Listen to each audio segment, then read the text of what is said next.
बंगाल के एक छोटे से गांव में रहने वाले समीर, अजय और विकास बचपन के दोस्त थे। कई साल पहले अजय और समीर शहर में पढ़ाई करने के लिए चले गए थे। कई सालों बाद छुट्टियों में सभी दोस्त गांव लौटे थे। आज तो स्पेशल दिन है, आज कुछ खास होना चाहिए। क्या खास, तू बता। अच्छा, मेरे घर चलते हैं। मैं 2-3 दिन यहाँ अकेले हूँ। रात में पार्टी करेंगे और बचपन की याद ताजा करेंगे। क्या बोलते हो? Done, no issue. पार्टी मतलब इंतजाम कर लेगा ना? हाँ हाँ ठीक है, समझ गया। शाम का समय था। तीनों दोस्त विकास के घर में बैठे बातें कर रहे थे कि तभी समीर को एक आइडिया आता है। यहाँ नहीं, चलो आज खुले में बैठकर बातें करेंगे। किधर?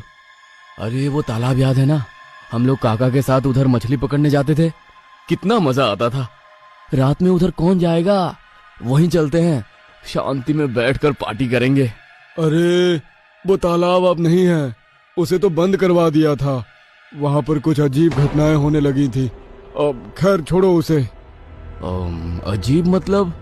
रहने दो, शहर वाले हो गए हो तुम लोग, यहाँ की कहानियां झेल नहीं पाओगे। अरे यार सस्पेंस मत बना, बोलना। वैसे तो कई कहानियां हैं, लेकिन एक घटना ने पूरे गांव के रोंगटे खड़े कर दिए थे। तकरीबन 8 साल पहले की बात है। अर्जुन काका की शादी हुई थी। काकी सुलक्षणा की खूबसूरती के पूरे गांव में चर्चे हो रहे थे। सुलक्षणा काकी सिर्फ दिखने में खूबसूरत नहीं थी, घर और बाहर का सब काम उन्होंने संभाल लिया था। काकी भी अपनी नई नवेली दुल्हन पर खूब प्यार लुटा रहे थे। सब अच्छा चल रहा था कि एक दिन, आज तो हमारी शादी को पूरा 6 महीना हो गया।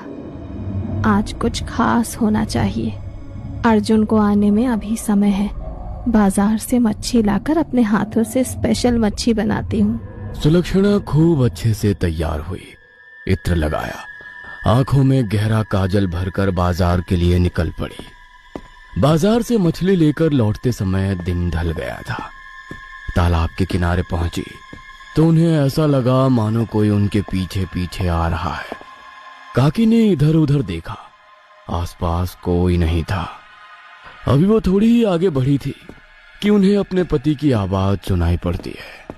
अरे सुलक्षणा, मछली लेकर आई हो क्या? मुझे भी दोगी ना? आमा के मांस चाहिए। काकी को आवाज पहचान में आ गई थी।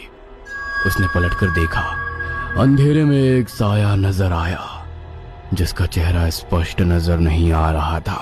माछ चाहिए तो घर चलो, अपने हाथ से पकाकर खिलाऊंगी आज। अचानक सुलक्षणा को अपने आसपास कुछ फुसफुसाहट सुनाई पड़ती है। ऐसा लगता था कई सारे लोग एक साथ कुछ बोल रहे हो। वो आवाजें सुनकर सुलक्षणा को थोड़ा अजीब लगा, लेकिन पति की आवाज सुनने के बाद उनके मन का डर दूर हो गया था। सुलक्षणा आगे चल रही थी और सूखे पत्तों पर कदमों की आहट करते वो साया उसके पीछे पीछे आ रहा था। तुम यहाँ कैसे? मुझे ढूंढने निकले थे क्या? हाँ, माछ चाहिए। इससे पहले कि वो कुछ समझ पाती या कह पाती, सुलक्षणा को सामने से अर्जुन आता नजर आया। किधर गई थी अंधेरे में? अरे कुछ चाहिए था तो मुझे बोलना था ना। तुम यहाँ कैसे आ गए? तुम तो मेरे साथ ही आए हो ना? अभी तो मेरे पीछे चल रहे थे। क्या बोल रही हो? यह मजाक का समय नहीं है, घर चलो। अर्जुन की बात सुनकर सुलक्षणा मोड़कर देखती है तो वहां उसे कोई नजर नहीं आता।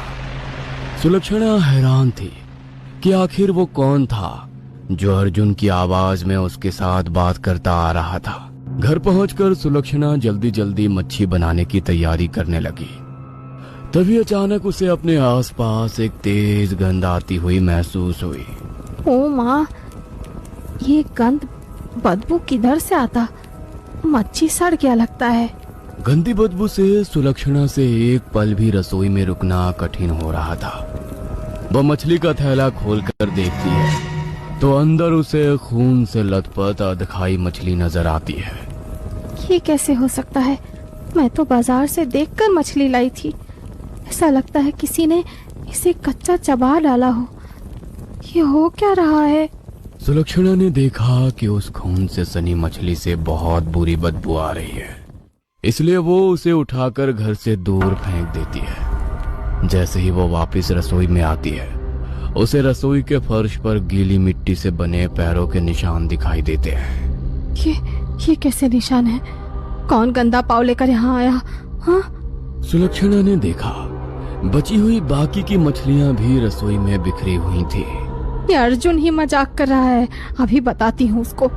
अचानक ही सुलक्षणा की रसोई की खिड़की तेज आवाज के साथ खुल जाती है और एक ठंडा हवा का झोंका उसे छूकर निकल जाता है। वो खिड़की से बाहर देखती है तो उसे महसूस होता है कोई काला साया खिड़की से बाहर खड़ा रसोई के अंदर देख रहा है। सुलक्षणा थोड़ी घबरा गई थी। जैसे ही वो खिड़की के नजदीक जाकर देखने की कोशिश करती है, उसके कानों में एक डरावनी आवाज गूंज उठती है। तूने कहा था मुझे मछली खिलाएगी, मच्छी दे। सुलक्षणा का रोम रोम डर से कांप उठा था। उसने खिड़की से बाहर नजर घुमाई, बाहर कोई नजर नहीं आया। उसने झट से खिड़की बंद की और गिलास में पानी लेकर पीने लगी।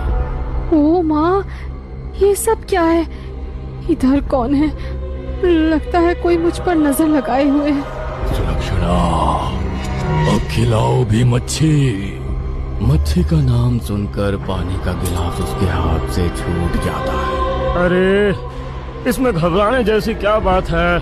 इतना कांप क्यों रही हो? मच्छी बनाने वाली थी ना तुम? मेरी तबीयत ठीक नहीं लग रही है, हाथ पैर साथ नहीं दे रहे, मुझे कमरे में छोड़ दीजिए। अभी तक तो ठीक थी, अचानक क्या हुआ? सुलक्षणा कुछ भी जवाब दिए बगैर कमरे में जाकर आराम करने लगती है। देर रात गए अर्जुन की आंख खुलती है तो उसे बाहर से कुत्तों का शोर सुनाई दे रहा था। अरे क्या हुआ? क्यों भौंककर शोर कर रहे हैं ये? अर्जुन ने खिड़की से बाहर नजर घुमाई। 60 वाट के बल्ब की हल्की पीली रोशनी में बाहर आंगन में सुलक्षणा जमीन पर बैठी नजर आ रही थी, लेकिन उसके हाव भाव और हालत देखकर लगता ही नहीं था कि वो सुलक्षणा ही है। पास ही में उनकी पालतू बकरी और कच्ची मछलियां खून में लथपथ पड़ी हुई थी। सुलक्षणा के मुंह और कपड़ों पर खून था और उसके बाल बिखरे हुए थे। सुलक्षणा, ये क्या हुआ? सुलक्षणा!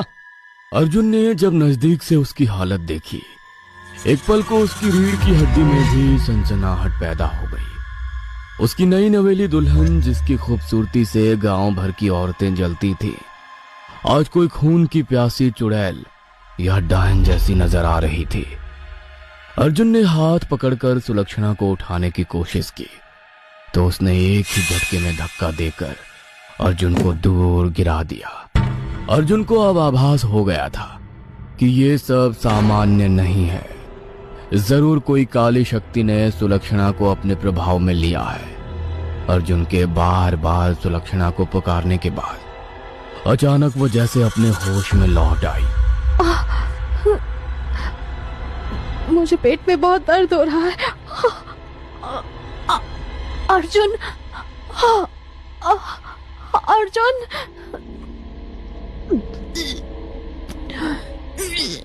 इतना कहते ही उसने उल्टी करना शुरू कर दिया।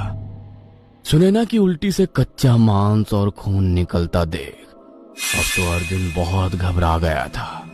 रात बीत जाए तो किसी से मदद मांगू। किसी तरह उसने सुलक्षणा को अंदर बिस्तर पर लिटाया।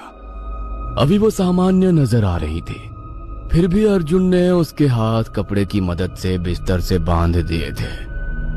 अर्जुन उसके पास ही कुर्सी पर बैठकर किसी तरह रात बीतने का इंतजार कर रहा था। सुबह होने में बस 1 घंटे का समय शेष था। अचानक अर्जुन की आंख नींद से भारी हो जाती है। तभी कुछ डरावनी आवाज सुनकर अर्जुन की नींद टूटती है। सुलक्षणा बिस्तर से नीचे खड़ी हुई थी और उसने एक हाथ से पूरा बेड हवा में उठा रखा था। उसकी आंखें लाल और मुंह से लार बह रही थी। सुलक्षणा के शरीर से भयानक मछली के सड़ने जैसी बू आ रही थी, जिससे सांस तक लेना दुभर हो रहा था।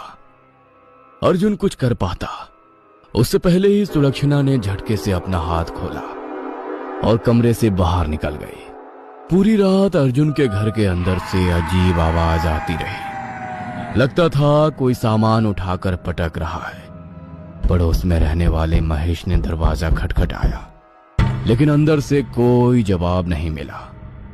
अगली सुबह सब शांत हो गया था। महेश ने गांव के लोगों को जमा किया और रात की कहानी बताई। जब गांव वाले दरवाजा तोड़कर अर्जुन के घर पहुंचे तो अंदर का नजारा किसी को भी दांतों तले उंगली दबाने पर मजबूर करने के लिए काफी था। अंदर सब कुछ बिखरा पड़ा था। घर का सामान, रसोई, कपड़े और उसके ही साथ पूरे घर में खून के धब्बे नजर आ रहे थे। अर्जुन आंगन में बेहोश पड़ा था और उसके शरीर पर नाखूनों के गहरे निशान थे, जैसे किसी जानवर ने उसे नोचा हो। पूरे घर की तलाशी के बाद भी सुलक्षणा कहीं नजर नहीं आ रही थी। किसी तरह पानी के छींटे मारकर अर्जुन को होश में लाया गया तो वो कई घंटों तक गहरे सदमे में ही रहा। जब बोलने की हालत में आया तो रोते हुए लगातार एक ही बात दोहराने लगा।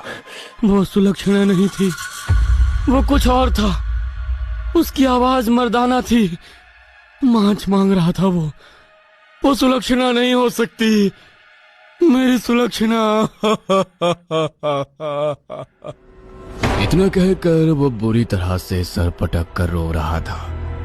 बहुत खोजने पर भी सुलक्षणा का कोई पता नहीं लग रहा था। सिर्फ तालाब के किनारे पैरों के निशान दिखाई पड़ रहे थे, जिसे देखकर गांव में खबर फैल गई कि माछो भूत सुलक्षणा को अपने साथ ले गया। 3 दिन बाद जब सुबह मछली पकड़ने के लिए गांव के लोग तालाब पहुंचे, वहां तालाब के किनारे झाड़ियों में उन्हें सुलक्षणा की लाश मिली, लेकिन वो लाश सामान्य नहीं थी। उसकी हालत इतनी बुरी थी कि अर्जुन भी उसे देखकर चीखकर बेहोश हो गया। उसका चेहरा पानी से फूलकर सड़ गया था। पेट फटा हुआ था, जिसके अंदर सिर्फ कच्ची मछलियों के टुकड़े थे। कोई नहीं जानता था 3 दिन तक सुलक्षणा कहाँ थी और अचानक कहां से यहां आ पहुंची। सुलक्षणा की मौत के बाद कई बार गांव के मछुआरों को तालाब के किनारे सुलक्षणा बैठी नजर आई, जो उन्हें अपने पास बुलाती थी। पूरे गांव में डर का माहौल बन गया था। फिर गांव में अजीब घटनाएं होनी शुरू हो गई। रात होते ही तालाब के पास से मछली सड़ने की भयानक बदबू आने लगती। गांव के लोग तालाब की ओर जाने से डरने लगे। अगर कोई भूले से उस रास्ते से गुजरता तो उन्हें अपने किसी जानने वाले की आवाज में पुकारने और मछली मांगने की आवाज सुनाई देती। जो मुड़कर एक बार उस तरफ देख लेता, वह सुबह का सूरज ना देख पाता था। खौफ इस कदर बढ़ने लगा कि मछुआरों ने भी मछली पकड़ने के लिए वहां जाना छोड़ दिया। इसलिए पूरे गांव की सुरक्षा के लिए गांव वालों ने मिलकर उस तालाब को मिट्टी से भरवा दिया और वहां जाने पर सख्त मनाही कर दी। इतना सुनकर समीर और अजय दोनों कुछ पल के लिए चुप हो जाते हैं। तू भी ना बचपन की कहानियां सुना के डराने लगा। भाई बस हो गया खत्म मेरी बियर। कहानी तो बढ़िया थी। अभी इतनी बार तूने मच्छी का नाम ले दिया, अभी मुझे मच्छी खाने का मन हो गया। चल मच्छी लाते हैं, फ्राई करके मस्त खाएंगे बियर के साथ, तब महफिल जमेगी। तू पागल है क्या इतनी रात को? अरे अभी तू बोला ना तालाब बंद हो गया था, तो ये कहानी भी खत्म ना। और आजकल ये भूत प्रेत सब रील बनाने में बिजी हैं। कोई खाली ऐसे सड़कों पर नहीं घूमता। तू ये कहानी को मजाक समझ रहा है क्या? अरे चल भाई, हम बाइक से जाएंगे और फटाफट आ जाएंगे। अभी बस 9 बजे हैं, कौन सा आधी रात हो गई। दोस्तों के कहने पर विकास बाइक से उनके साथ मछली लेने निकल पड़ता है। ठीक है, सड़क वाले रास्ते से ले लेना, वो तालाब वाले से नहीं। लौटते हुए समीर बाइक को तालाब वाले रास्ते पर घुमा लेता है।